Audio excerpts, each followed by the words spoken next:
Hello students, how are you all. Jai Hind to all of you. आप में से कई स्टूडेंट्स में से पूछ रहे थे कि सर कैसे टाइम टेबल को अपने मैनेज करें, क्योंकि अब आपके एग्जामिनेशन नज़दीक हैं, बोर्ड के आप स्टूडेंट्स हैं, आपके एग्जाम आने वाले हैं। और हो सकता है आप 10th क्लास के स्टूडेंट हो तो पहला बोर्ड आपका हो, लेकिन 12th के होंगे तो आपके पास एक एक्सपीरियंस आपका पहले रह चुका है। अब आप ये बोल रहे हैं कि सर हमारे पास बहुत सारे सब्जेक्ट हो रहे हैं। नो डाउट आपके पास सब्जेक्ट है, अभी आपकी कुछ कोचिंग क्लासेस भी अभी चल रही होगी जहाँ पे आप ट्यूशन वगैरह पढ़ने जाते होंगे, स्कूल्स भी अभी आपके चल ही रहे होंगे। और उसके बाद आपका सिलेबस, इन सब बातों को यहाँ पे डिस्कस करने जा रहा हूँ कि कैसे करके अपने टाइम टेबल को आप एक अच्छा टाइम टेबल बना सकते हो। और एक फ्लेक्सिबल टाइम टेबल का बनाना बहुत जरूरी है। तो सबसे पहली बात सुने, मैं यहाँ पे जो बात बोलूंगा वो एक तरह की आउटलाइंस होंगी कि इन इन पॉइंट्स को ध्यान रखने हैं। आपके टाइम टेबल में ये बातें होनी चाहिए जो जो मैं यहाँ पर बोलने वाला हूँ। क्योंकि किसी एक व्यक्ति के लिए, किसी एक पर्टिकुलर स्टूडेंट्स के लिए जो टाइम टेबल बनेगा वो उसके अकॉर्डिंग कस्टमाइज वे में बनेगा, वो अपने आप के लिए उसमें फेरबदल करेगा। क्योंकि किसी की टाइमिंग आपस में क्लैश कर सकती है किसी दूसरे व्यक्ति से। तो जैसा मैं कहूँ लिटरली अगर आप वैसा ही करोगे फॉलो तो वो जस्टिस नहीं कर पाएगा। लेकिन जो मैं पॉइंट्स बता रहा हूँ आपको आपके टाइम टेबल में शामिल होने चाहिए, अगर आप ऐसा करोगे तो ये बड़ा फ्रूटफुल होने वाला है। ठीक है, तो बहुत आराम से सुनना, चाहे आप बोर्ड के स्टूडेंट 10th में हो या फिर आप क्लास 12th के स्टूडेंट हो। मैं सब्जेक्ट आप अपने अकॉर्डिंग देखना, मैं सब्जेक्ट को ऐसे बताऊंगा कि इजी, टफ, मीडियम, तो वो आपके अकॉर्डिंग जौन सा भी ऐसा सब्जेक्ट जिसका होगा। अब एक गलती जो स्टूडेंट्स करते हैं, मैंने आगे पे पूरे पॉइंट्स रखे हुए हैं, उन पॉइंट को मैं डिस्कस करता हूं, लेकिन उससे पहले मैं कुछ बातें आपको बता रहा हूं। सबसे पहली बात, हम टाइम टेबल जब बनाते हैं ना, कभी कभी बहुत ज़्यादा स्ट्रिक्ट बना देते हैं। मतलब इतना ज़्यादा स्ट्रिक्ट बना देते हैं कि उसमें हमें सिर्फ पढ़ने के अलावा कुछ नज़र ही नहीं आता। कि 5 बजे उठे, 6 बजे स्कूल गए, उसके बाद 7 बजे 2 बजे घर आए, फिर 2 बजे के बाद 3 बजे तक पढ़ा, फिर 3 बजे के बाद 5 बजे तक ट्यूशन गए, फिर 6 बजे आए पढ़े। इसमें कहीं आपने कोई टाइम ही नहीं छोड़ा। अब इसमें प्रॉब्लम क्या होती है, सुनो। आपने पढ़ना चालू किया, किसी कारण से आपका आधा एक घंटे का टाइम अगर इधर उधर हो गया, उस कारण से पूरा टाइम टेबल डिस्टर्ब हो जाता है। एक तो ये पॉइंट, और दूसरा पॉइंट, ये प्रैक्टिकली पॉसिबल भी नहीं है कि आप पूरे के पूरे टाइम भर पढ़ते ही रहो। क्योंकि आप स्कूल में जब बैठे हो, अपने कॉलेजेस में हो, अपने ट्यूशन क्लासेस में हो, तो वहां भी आप अपने माइंड को यूज कर रहे हो, तो ये भी पढ़ाई का ही हिस्सा है ऑब्वियसली।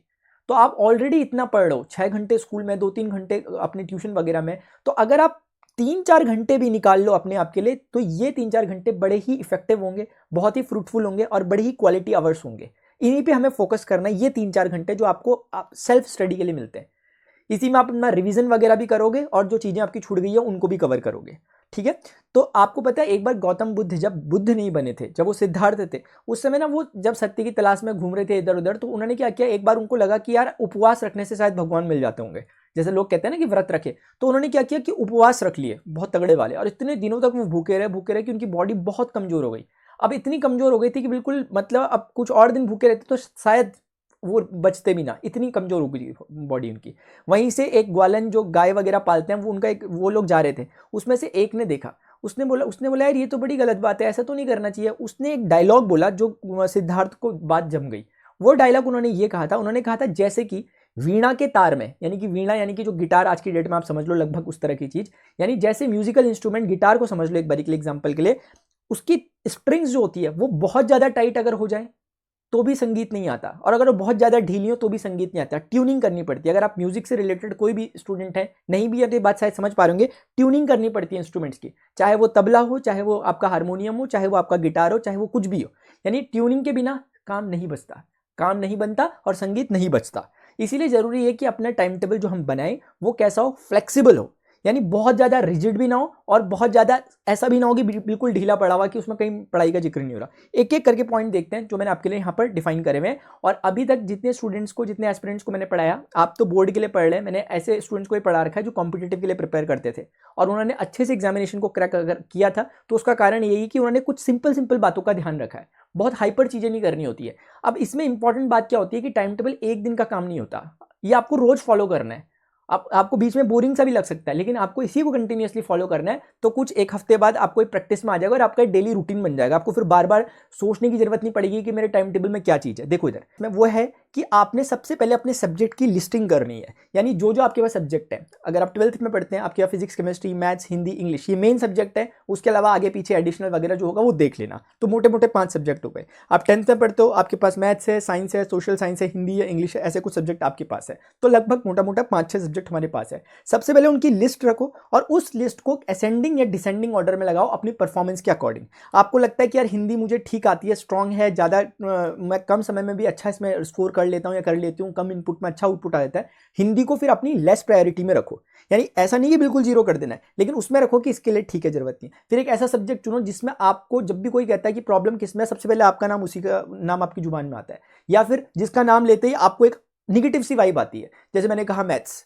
अब हो सकता है इस मैथ्स में किसी को अच्छा लगता हो क्योंकि उन्होंने बहुत प्रैक्टिस की हो तो उनको अच्छा फील होता हो, लेकिन किसी को मैथ्स बोलने में, फिजिक्स बोलने में, साइंस बोलने में उनको एक निगेटिव सी वाइब आ रही है। अगर ऐसा कुछ है आपके साथ, अगर कोई पर्टिकुलर सब्जेक्ट आपको थोड़ा डरा रहा है या उस प्रैक्टिकल सब्जेक्ट में आपको अपनी परफॉर्मेंस को लेकर चिंता है, तो आपको उसको अपनी प्रायोरिटी लिस्ट में टॉप 1 नंबर पर रखना चाहिए और इसी पर आपको अपने सबसे ज़्यादा टाइम इसी में डिवोट करना चाहिए। और ट्रस्ट मी, जो सब्जेक्ट आज आपका बहुत डिफिकल्ट है ना, अगर आपने उस पर काम करना चालू कर दिया, ये सब्जेक्ट कल को आपका फेवरेट हो जाएगा, ये मान के चल लो।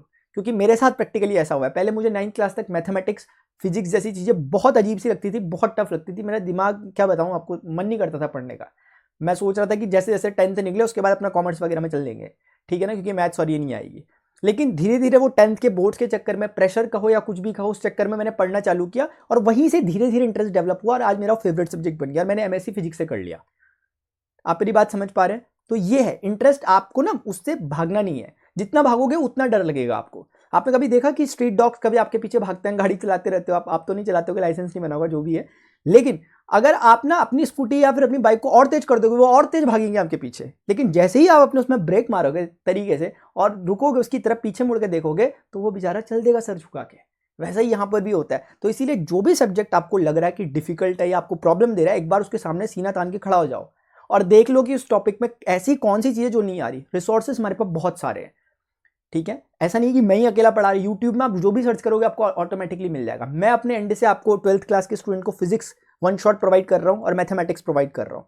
ये मैं अपने एंड से कर रहा हूँ, बाकी चीज़ें अब आपको मिलेंगी। तो सबसे पहले कैटेगराइज करो सब्जेक्ट को, उनको प्रायोरिटाइज करो कि कौन सा सब्जेक्ट मेरी फर्स्ट प्रायोरिटी में होगा, फिर किस सब्जेक्ट में मुझे थोड़ा काम करना है, किस सब्जेक्ट में मेरे 2-3 टॉपिक ही ऐसे हैं जो मुझे थोड़ा सा प्रॉब्लम करते हैं, इनको कवर करना है। इस तरह का काम आपको करना पड़ेगा। और इसी के दौरान सिलेबस और लिस्टिंग ऑफ टॉपिक्स, ये मैं आपको ऑलरेडी बता चुका हूँ कि अपने टॉपिक को लिस्ट करना, यानी डिफिकल्टी लेवल के हिसाब से। क्योंकि आपने सब्जेक्ट चूज कर लिया कि यार, एक एग्जाम्पल के लिए कह रहा हूँ, मान लिया हमें मैथ्स में दिक्कत हो रही है या फिजिक्स में प्रॉब्लम हो रही है फॉर एग्जाम्पल। अब फिजिक्स में आपको पूरी फिजिक्स में प्रॉब्लम नहीं हो रही, आपको कुछ टॉपिक्स में प्रॉब्लम हो रही है। सबसे पहले बुक को यूनिट वाइज बांटना चालू करो। जैसे आप केमिस्ट्री पढ़ते हो तो केमिस्ट्री का मतलब, कभी कोई कहो कि मेरा वीक, कौन सा सब्जेक्ट वीक है, सर केमिस्ट्री वीक है। अरे भैया, केमिस्ट्री में फिजिकल केमिस्ट्री या ऑर्गेनिक केमिस्ट्री या इनऑर्गेनिक केमिस्ट्री, आपके तीनों ही वीक है क्या एक साथ? ऐसा नहीं हो सकता। आप स्पेशली बोलो कि सर इनऑर्गेनिक केमिस्ट्री वीक है क्योंकि उसमें बहुत रटना पड़ता है, ये सब बातें, तब समझ में आता है कि हाँ, स्टूडेंट सच में जिम्मेदारी से बोल रहा है बात को, ना कि हवा में बोल दे रहा है। जब आप बोलते हो सर फिजिक्स वीक है, तो स्पेशली बोलो सर न्यूक्लियर फिजिक्स वीक है, एटम न्यूक्लियर वगैरह समझ नहीं आता। सर मेरा वो स्टार्टिंग का जो करंट इलेक्ट्रिसिटी वाला, इलेक्ट्रोस्टैट्स वाला यूनिट वीक है, तो समझ में आएगा क्या? सर ऑप्टिक्स वीक है, ऐसे समझ में आएगा। आप फिजिक्स वीक है बोल दोगे तो यार कैसे चलेगा फिर? क्योंकि उसी फिजिक्स के अंदर बहुत सारे ऐसे इंटरेस्टिंग टॉपिक है जो आपके फेवरेट भी हैं, आपको पता ही नहीं। एक बार में पढ़ना चालू करो, फिर आप स्पेशली बोल पाओगे कि सर मेरा ये टॉपिक, और सामने वाले के लिए बताना भी आसान हो पाएगा आपके लिए। वरना फिर वो लोग समझ जाते हैं, टीचर्स आपके, वो समझ जाते हैं कि यार इसने पढ़ना लिखना कुछ है नहीं, बस ये नाम का बोल रहा फिजिक्स वीक है या कोई भी सब्जेक्ट वीक है। इसलिए सबसे पहले उनको लिस्टिंग करो टॉपिक को, सब्जेक्ट के अंदर भी प्रायोरिटाइज करो टॉपिक्स को कि ये वाला मेरा इजी टॉपिक है, ये मेरा मॉडरेट है, ये काफी टफ है। जो काफी टफ है उसको प्रॉपर टाइम दो। कैसे वाला टाइम दो? जैसे सुबह उठे तो सुबह उठ के जब आप फ्रेश हो, बिल्कुल एक नींद लेने के बाद जब आप उठे हो, तो उस समय उस टॉपिक को उठाओ जो आपको प्रॉब्लम करता है। 100% समझ में आएगा। अब आप उसको बताऊं कब उठा देते हो? अब उसको उठा देते हो जब आप बिल्कुल थके हारे स्कूल कॉलेज वगैरह से घर पहुंच रहे हो, ट्यूशन से, तब आप उसे उठा रहे हो। नहीं हो पाएगा ना यार, फेड अप हो चुके हो आप उस समय, तो नहीं हो पाएगा। इसलिए उसको फ्रेश माइंड से उठाना जरूरी है। अगला पॉइंट, आपने नंबर ऑफ डेज को, मैंने बताया कि अपने डेज का एक प्रॉपर चार्ट बनेगा। प्रॉपर चार्ट कैसे बनेगा? ऐसे बनेगा कि जैसे ना कोई सब्जेक्ट, आपके पास 5 सब्जेक्ट, अब ऐसा भी नहीं हो सकता कि आप एक ही दिन में पांचों के पांचों सब्जेक्ट पढ़ते रहो, प्रैक्टिकली पॉसिबल नहीं होता। इसमें फिर आपको वही काम करना पड़ेगा जिसको आपने प्रायोरिटी लिस्ट में पहले रखा हुआ है, उसमें उसको वीक्स में ज़्यादा नंबर ऑफ डेज प्रोवाइड करो, ज़्यादा नंबर ऑफ आवर्स प्रोवाइड करो। हर दिन को डिसाइड करो कि जैसे आज मैंने मान लिया कि आज मैं फिजिक्स और केमिस्ट्री पढ़ूंगा, क्योंकि फिजिक्स में न्यूमेरिकल वगैरह ये सब चीज़ें रहेंगी और केमिस्ट्री में थोड़ा वैसा काम हो जाएगा, रट्टे का याद करने का, ये सब चीज़ें, तो आपस में बैलेंस रहेगा चीज़ें। यानी एक से प्रॉब्लम होगी तो दूसरे में स्विच कर लूंगा। फिर मैंने कल के लिए डिफाइन करा, कल के लिए फिजिक्स और मैथ्स या केमिस्ट्री और मैथ्स, यानी एक जो आज पढ़ा उसको कल भी कंटिन्यू रखो, लेकिन उसमें से एक को हटा दो। जैसे आज फिजिक्स केमिस्ट्री पढ़ा, कल फिजिक्स मैथ्स पढ़ लो, फिर परसों मैथ्स केमिस्ट्री पढ़ लो, फिर अगले दिन केमिस्ट्री फिजिक्स, ऐसे करके चलो।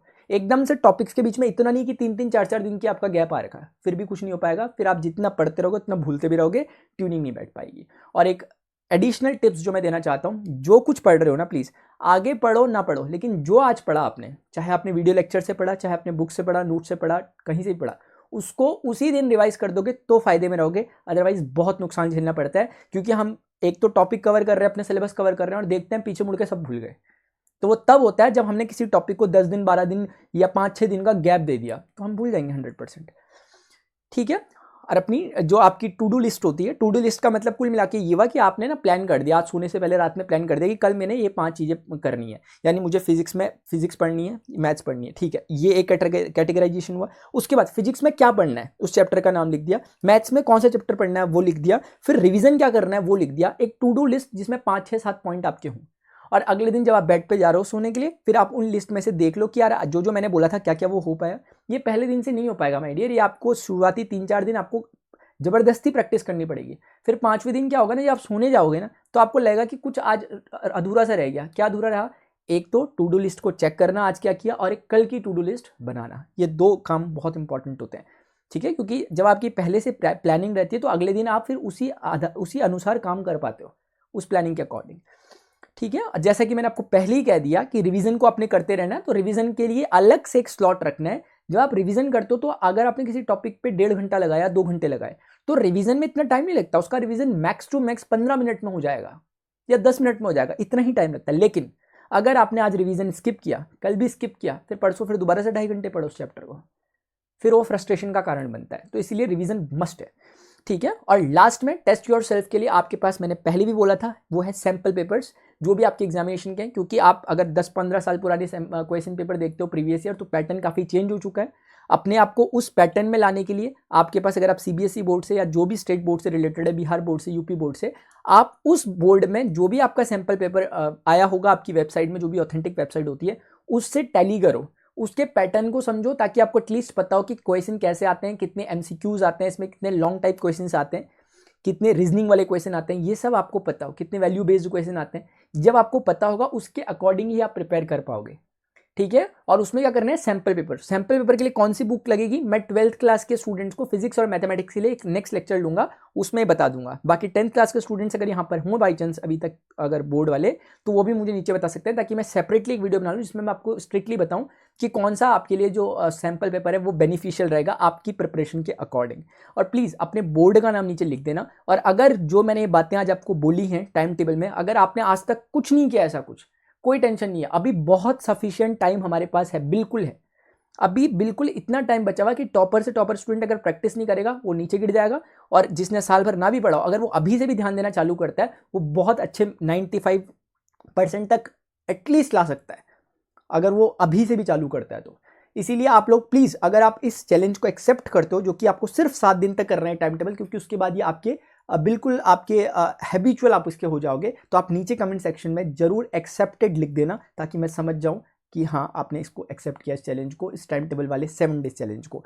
तो डियर स्टूडेंट्स, अगर आपको लेक्चर इन्फॉर्मेटिव लगा, प्लीज़ वीडियो को लाइक जरूर करना, ताकि मुझे पता लगे कि स्टूडेंट्स के लिए चीज़ें हेल्पफुल रहती है। क्योंकि सिर्फ पढ़ाई के मैं वीडियो डालता रहूँ, जो कि मैं ऑब्वियसली डालता रहता हूँ हमेशा, वो काफ़ी नहीं होता। क्योंकि ये वो टाइम चल रहा है एग्जामिनेशन का, जब आपको सिर्फ पढ़ना नहीं है, आपको सही तरीके से सही डायरेक्शन में पढ़ना है, और उसके लिए ज़रूरी है कि आपको एक प्रॉपर गाइडेंस मिलता रहे। और क्योंकि पिछले 6-7 सालों से मैं ऑनलाइन यूट्यूब में स्टूडेंट्स को न जाने कितने स्टूडेंट्स को गाइड कर चुका हूँ, ऑफलाइन में तो मैं करता ही रहता हूँ। अभी हमारे बीच में जो कुछ पॉसिबल हो सकता है वो वीडियो के माध्यम से ही हो सकता है, इसीलिए मैं कोशिश करता हूँ। नीचे कमेंट सेक्शन में भी बताएं, जो भी क्वेरीज हो वो लिखे। 9520387009 ये मेरा व्हाट्सएप नंबर है, सिर्फ स्टूडेंट्स के लिए। और इसमें कभी भी कॉल डायरेक्ट मत करना, क्योंकि मैं क्लास वगैरह में रहता हूँ, आपकी कॉल नहीं उठा पाऊंगा। मुझे व्हाट्सएप कर देना अपनी क्वेरी के साथ, अपना नाम, अपना place, where are you from, state वगैरह, और बोर्ड कौन सा आपका, ये 3-4 चीज़ें लिखना, ताकि मैं उस अकॉर्डिंगली आपके लिए आपको आंसर दे सकूँ।